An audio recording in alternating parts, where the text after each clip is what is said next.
എന്താ CPM-ന്റെ സംസ്ഥാന സമ്മേളനം കൊല്ലത്ത് വെച്ച് നടക്കുകയാണല്ലോ. അപ്പോൾ സമ്മേളനത്തിന്റെ റിപ്പോർട്ടുമൊക്കെയായി ബന്ധപ്പെട്ട് അവിടെ നടക്കുന്ന ചർച്ചകളൊക്കെയായി ബന്ധപ്പെട്ട് രസകരമായ ചില കാര്യങ്ങളൊക്കെ പുറത്തു വരുന്നുണ്ട്. അതായത് ഒന്ന്, പാർട്ടി പറയുന്നത് BJP കേരളത്തിൽ അങ്ങനെ ചെറുതല്ലാത്ത ഒരു ശക്തിയാണ് എന്ന ഒരു കാര്യം പാർട്ടി അംഗീകരിച്ചിട്ടുണ്ട്.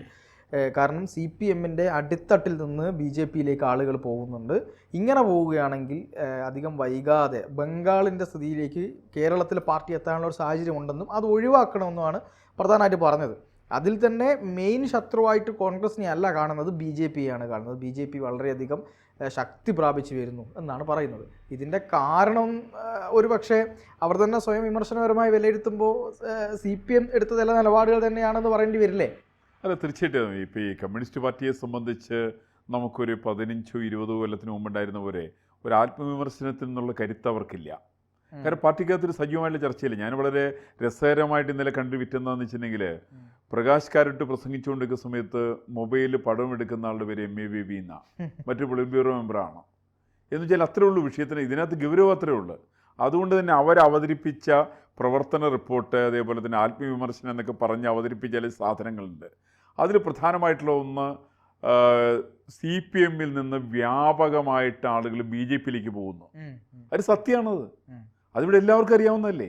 CPM-ൽ നിന്ന് ആളുകൾ BJP-യിലേക്ക് പോകാൻ പറ്റുള്ളൂ. കാരണം CPM-ൽ എന്തൊക്കെ പറഞ്ഞാൽ സാധാരണ പ്രവർത്തകർ കമ്മ്യൂണിസ്റ്റ് പാർട്ടി പോയാൽ അവർ തെറ്റു പറയാൻ നമുക്ക് പറ്റില്ല. അവർ പലരും പ്രതീക്ഷിച്ചത്, ഇപ്പോൾ പുന്നപ്ര വയലാറിന് ശേഷവും അതേപോലെ തന്നെ കമ്മ്യൂണിസ്റ്റ് പാർട്ടിയുടെ മന്ത്രിസഭകളൊക്കെ വന്ന സമയത്ത് ഇവരൊക്കെ പ്രതീക്ഷിച്ചത് ഒരു വലിയ പരിവർത്തനം ഉണ്ടാവുമെന്നാണ് ധരിച്ചത്. അങ്ങനെ ഒരു വലിയ പരിവർത്തനം മോഹിച്ച് നമ്മുടെ ആളുകൾക്ക് വേണ്ടി ജീവിക്കാനുള്ള സാഹചര്യം ഉണ്ടാക്കുന്നൊക്കെ പ്രതീക്ഷിച്ച് കമ്മ്യൂണിസ്റ്റ് പാർട്ടിയിലേക്ക് പോയിട്ടുള്ള ആളുകളുണ്ട്. ആ പോയവരൊന്നും നമുക്ക് കുറ്റപ്പെടുത്താൻ പറ്റൂല. കാരണം അവർക്ക് ചില മോഹങ്ങളുണ്ടപ്പാ. ഈ നാട്ടിൽ ജീവിക്കണം, ചെറുപ്പക്കാർക്ക് ജോലി കിട്ടണം, അവർക്ക് ജീവസന്ധാരണത്തിന് മാർഗം ഉണ്ടാവണം, സമാധാനപരമായിട്ട് ജീവിതം അവർ പ്രതീക്ഷിക്കുന്നു. ഇതെല്ലാം അവർ കമ്മ്യൂണിസ്റ്റ് പാർട്ടിയിൽ നിന്ന് അവർ പ്രതീക്ഷിച്ചു. പക്ഷെ ആ പ്രതീക്ഷകൾ മുഴുവൻ അസ്ഥാനത്തായി. ഇന്നങ്ങനെയില്ല. ഇല്ല എന്ന് മാത്രമല്ല, കമ്മ്യൂണിസ്റ്റ് പാർട്ടി എന്ന് പറഞ്ഞാൽ ഒരു തനി വർഗീയ പ്രസ്ഥാനമാണ്.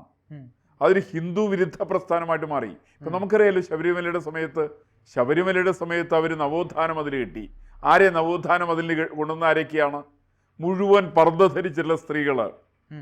ഇവരെന്ത് കണ്ണ് മാത്രം പുറത്ത് കാണാം. ഇവരെന്ത് നവോത്ഥാനം ഇവരുണ്ടാക്കാൻ വേണ്ടി പോണേ? സ്വന്തം മതവിഭാഗത്തിൽ പോലും ഒരു നവോത്ഥാനത്തിന് വേണ്ടിയിട്ട് ശബ്ദിക്കാൻ കെൽപ്പില്ലാത്ത ആളുകളെ എനിക്ക് പണം കൊടുത്താണോ പണം കൊടുക്കണ്ടാണോ എന്ന് എനിക്ക് അറിഞ്ഞൂടാ. അതേപോലെ തന്നെ സ്ത്രീകളായിരുന്നു, അത് പുരുഷന്മാരാണോ പർദ്ദയിട്ട് നിന്നൊന്നും എനിക്കറിഞ്ഞൂടാ കേട്ടോ. കാരണം പർദ്ദയിട്ട് നിന്നുണ്ടെങ്കിൽ കമ്മ്യൂണിസ്റ്റുകാരൻ നിന്നാലും കോൺഗ്രസ്സുകാരൻ നിന്നാലും സ്ത്രീ നിന്നാലും പുരുഷൻ നിന്നാലും ഒരേപോലെയാണ്. ഏതാണെങ്കിൽ അത്തരത്തിൽ നിരവധി ആളുകളെ പർദ്ദയിടിച്ച് അവിടെ നവോത്ഥാന മതിലിനകത്ത് അണിനിരത്തിയത് കമ്മ്യൂണിസ്റ്റുകാരാണ്. അതേപോലെ തന്നെ ഏത് ഹിന്ദു പ്രശ്നം ഉണ്ടെങ്കിലും അവർ വിമർശിക്കും. ഇപ്പോൾ ഷംസീർ പറഞ്ഞല്ലോ, ഗണപതി മിത്താണ്. അതേപോലെ തന്നെ അതേ ഷംസീറിന് വേറൊന്ന് പറഞ്ഞു, ഒരു വിശ്വാസിയെ സംബന്ധിച്ച് ഏറ്റവും പ്രധാനപ്പെട്ടതാണ് വിശ്വാസിക്ക് നൊയമ്പിൻ്റെ കാലം. ആ തരത്തിൽപ്പെട്ട നൊയമ്പ് കാലം വിശ്വാസികളായിരിക്കുന്ന ആളുകൾക്ക് ഒരിക്കലും ഒന്നിനും വിരുദ്ധമായിട്ട് ചെയ്യാൻ സാധിക്കില്ല. ഇത് ഹിന്ദുക്കൾക്ക് ബാധകമല്ലേ? ഇത് സാധാരണ കമ്മ്യൂണിസ്റ്റുകാർക്ക് ബാധകമല്ലേ എന്നുള്ള ഷംസീർ മനസ്സിലാക്കേണ്ടതാണ്. അത് ഷംസീറിന് മനസ്സിലായില്ല. ഷംസീറിന് ഹിന്ദുവിൻ്റെ പ്രശ്നങ്ങളാണ് ഷംസീർ എതിരായിട്ട് കാണിച്ചത്. ഗണപതിയാണ് അദ്ദേഹത്തിൻ്റെ ശത്രു. ഇത് സാധാരണ കമ്മ്യൂണിസ്റ്റുകാരനെ അംഗീകരിക്കാൻ പറ്റൂല. സാധാരണ കമ്മ്യൂണിസ്റ്റുകാരൻ അമ്പലത്തിൽ പോകുന്നവരാണ്. എനിക്കറിയാം, അമ്പലത്തിൽ പോകുന്നവരാണ്. പഞ്ചായത്തിലും മുനിസിപ്പാലിറ്റിയിലും ഇലക്ഷൻ മത്സരിക്കുന്ന കമ്മ്യൂണിസ്റ്റുകാർ പലരും അമ്പലത്തിൽ വഴിപാട് നടത്തുന്ന ആളുകളാണ്. അവർ കുടുംബങ്ങൾ അങ്ങനെ പെട്ടുള്ളതാണ്. ശബരിമലയ്ക്ക് പോകുന്ന ആളുകളുടെ കണക്കെടുത്താൽ പണ്ട് നമുക്കറിയായിരുന്നു, ഇവിടെ MV രാഘവനെയൊക്കെ പുറത്താക്കിയ സമയത്ത് എറണാകുളത്ത് നടന്നിട്ടുള്ള സമ്മേളനം. ആ സമ്മേളനത്തിൽ പങ്കെടുത്തതിൽ 4-1 പേര് ശബരിമലയ്ക്ക് മാലയിട്ടവരായിരുന്നു. CPM-ന്റെ സമ്മേളന. ഇന്നിപ്പോൾ നമ്മൾ ഇവിടെ CPM ഒരു പ്രകടനം അവിടെ നടത്തിക്കോട്ടെ. കൊല്ലത്ത് നടത്തുന്നവരാരായിരിക്കും പങ്കെടുക്കുക? കൊല്ലത്ത് പങ്കെടുക്കുക നമ്മളേതൊരു സിനിമയിൽ കണ്ടിട്ടുള്ള മാതിരിയാണ്. ഞങ്ങൾ പോയി അവിടെ ചെന്നു, അമ്മയെ കാണാൻ പറ്റിയെന്നുള്ളതാണ് പറഞ്ഞത്, ഒരു സ്ത്രീ പറഞ്ഞത്, കൊടുങ്ങല്ലൂർ പോയിട്ട്. സമാനമായിട്ടുള്ള രീതിയിലാണ് കമ്മ്യൂണിസ്റ്റ് പാർട്ടിയിൽ ഹൈന്ദവ വിശ്വാസികൾ ഏറെയാണ്. ഈ പറയുന്ന ഹൈന്ദവ വിശ്വാസികളെ മുഴുവൻ ആക്ഷേപിക്കുന്ന സമീപനമാണ് കമ്മ്യൂണിസ്റ്റ് പാർട്ടിയുടെ മതന്യൂനപക്ഷ നേതൃത്വത്തിലുള്ള ആളുകൾ. മുഹമ്മദ് റിയാസ് ആയാലും കൊള്ളാം, ഈ പറയുന്ന ഷംസീർ ആയാലും കൊള്ളാം, റഹീം ആയാലും കൊള്ളാം, ഈ പറയുന്ന നേതാക്കന്മാരുടെ എല്ലാ നിലപാടുകൾ ഹിന്ദു വിരുദ്ധ നിലപാടുകളും സ്വന്തം മതത്തിൻ്റെ, അതായത് ഇസ്ലാമിക തീവ്രവാദത്തിൻ്റെ ചുക്കാൻ പിടിക്കുന്നവരുമാണ് ഇവർ. അതുകൊണ്ടാണല്ലോ കെ.ടി. ജലീൽ ഇവർക്ക് മഹാനാണ്. ഇവർ കെ.ടി. ജലീലിനെ എഴുന്നള്ളിച്ചുകൊണ്ട് നടക്കുന്നവരാണ്. അപ്പം ഇങ്ങനെയുള്ള ഒരു സമീപനം കമ്മ്യൂണിസ്റ്റ് പാർട്ടി നാളുകളായിട്ട് എടുത്തതിൻ്റെ പേരിൽ സ്വാഭാവികമായിട്ടുള്ള അടിത്തട്ടിലുള്ള സാധാരണ പ്രവർത്തകരായിരിക്കുന്ന കമ്മ്യൂണിസ്റ്റുകാർ അവർ കമ്മ്യൂണിസ്റ്റ് വിരുദ്ധ പക്ഷത്താണ് ഇന്നിപ്പോൾ. അവർക്കിതിനെ അംഗീകരിക്കാൻ സാധ്യമല്ല, അവർക്കിതിനെ എതിർക്കേണ്ടി വരും. കാരണം അവർക്കെല്ലാം ആത്മാഭിമാനമില്ലേ? അവർ സ്വന്തം കുടുംബത്തിൽ അവർ കാലങ്ങളായിട്ട് അവർ ഏറ്റവും പോറ്റി വളർത്തിയിരുന്ന ആ ഒരു വിശ്വാസ പ്രമാണങ്ങളുടെ കടക്കിലാണ് ഇവർ കത്തിവെക്കുന്നത്. ഇതിനെങ്ങനെ അംഗീകരിക്കാൻ പറ്റുക?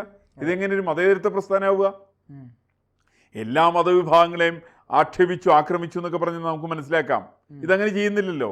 സ്വന്തം മതവിഭാഗത്തിൻ്റെ ഓരോ, ഇപ്പം A.A. റഹീമിൻ്റെ ഡോക്ടറേറ്റ് ഇതിനകത്താ സബ്മിറ്റ് ചെയ്യാൻ ശ്രമിച്ചത് ഇസ്ലാമിക തത്വചിന്തയിലാണ്. അവസാനം ആ പുള്ളി കിട്ടിയില്ല എന്നുള്ള വേറെ കാര്യം. എല്ലാ ആളുകളും ഇപ്പം കെ.ടി. ജലീലിൻ്റെ ഡോക്ടറേറ്റ് ഇതിനകത്താണ്, ഇസ്ലാമിക പ്രവർത്തനത്തിൽ തന്നെയാണ്. ഇങ്ങനെയുള്ള എല്ലാവരും ഇസ്ലാമിക പ്രവർത്തനങ്ങളിലും ഇസ്ലാമിക തത്വചിന്തയിലും ഡോക്ടറേറ്റ് എടുത്തിരിക്കുന്ന ആളുകൾ കമ്മ്യൂണിസ്റ്റ് പാർട്ടിയുടെ നേതൃത്വത്തിലേക്ക് വന്ന് കമ്മ്യൂണിസ്റ്റ് പാർട്ടി ഇസ്ലാമികവൽക്കരിക്കാൻ ശ്രമിക്കുന്നു. ഇതിനാർക്ക് അംഗീകരിക്കാൻ സാധിക്കുക? എനിക്ക് തോന്നുന്നു കമ്മ്യൂണിസ്റ്റ് പാർട്ടിയിൽ M.V. ഗോവിന്ദൻ കഴിഞ്ഞാൽ ഇനി ഏതെങ്കിലും ഹിന്ദുക്കൾ പാർട്ടി സെക്രട്ടറി ആവാൻ ഒരു തരവുമില്ല. പിണറായി വിജയൻ കഴിഞ്ഞാൽ മുഖ്യമന്ത്രി ഹിന്ദു നാമധാരിയായിട്ടുള്ള ആളുണ്ടാവാൻ സാധ്യതയില്ല. അങ്ങനെ ശക്തമായ രീതിയിൽ ഇസ്ലാമിക തീവ്രവാദത്തിന് കമ്മ്യൂണിസ്റ്റ് പാർട്ടി അടിപ്പെട്ടിരിക്കുന്നു എന്നുള്ള തോന്നലുണ്ടായിരിക്കുന്നത് സാധാരണ കമ്മ്യൂണിസ്റ്റുകാർക്കാണ്. ഇത് കമ്മ്യൂണിസ്റ്റ് പാർട്ടിക്ക് മനസ്സിലായി. കാരണം അടിത്തട്ടിൽ വോട്ടുകൾ ചോരുകയാണ്. അവരൊക്കെ BJP-യിലേക്ക് പോവുകയാണ്. അവർ BJP-ക്ക് അവരെ ആർക്ക് വോട്ട് ചെയ്യണം?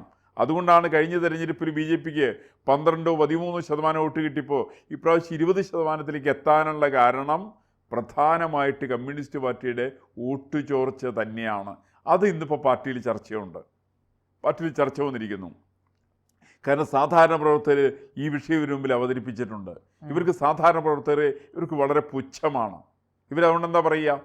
M.V. ഗോവിന്ദൻ മാഷ് തന്നെ സാധാരണ ആളുകൾക്ക് മദ്യപിക്കാം, പാർട്ടിയിലെ പ്രധാനപ്പെട്ട ആളുകൾ മദ്യപിക്കാൻ പാടില്ല, എല്ലാവർക്കും കള്ള് ഷാപ്പ് നടത്താം, എല്ലാവർക്കും ബാർ നടത്താം, അതിന് വിരോധമില്ല എന്നുള്ളതാണ് പാർട്ടിയുടെ മറ്റൊരു സമീപനം.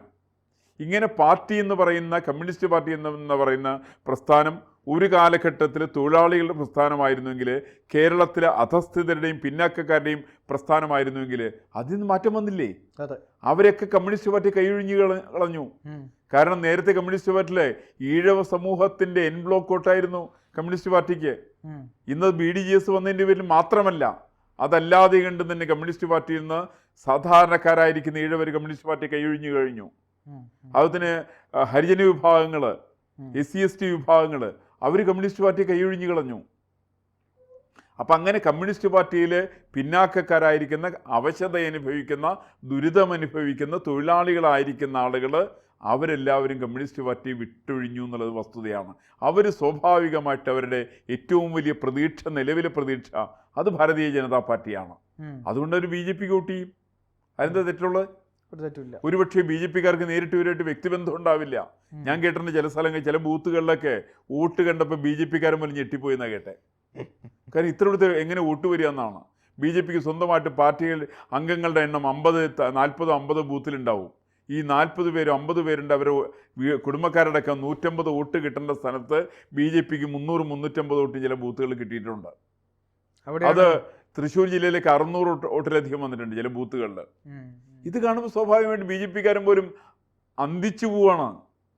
ഇത് സാധാരണ BJP-ക്കാരൻ്റെ ഒരു ബൂത്തിൽ വോട്ടെണ്ണുന്ന സമയത്ത് ആകെ vote 1000 vote, communist party 400 vote, Congress 385 vote, ബാക്കി വരുന്ന 100 വോട്ടിൽ താഴെയുള്ള വോട്ടുകൾ നോട്ടയ്ക്കും 10-25 വോട്ട് കിട്ടി, ഒരു 50 വോട്ട് 60 വോട്ട് BJP.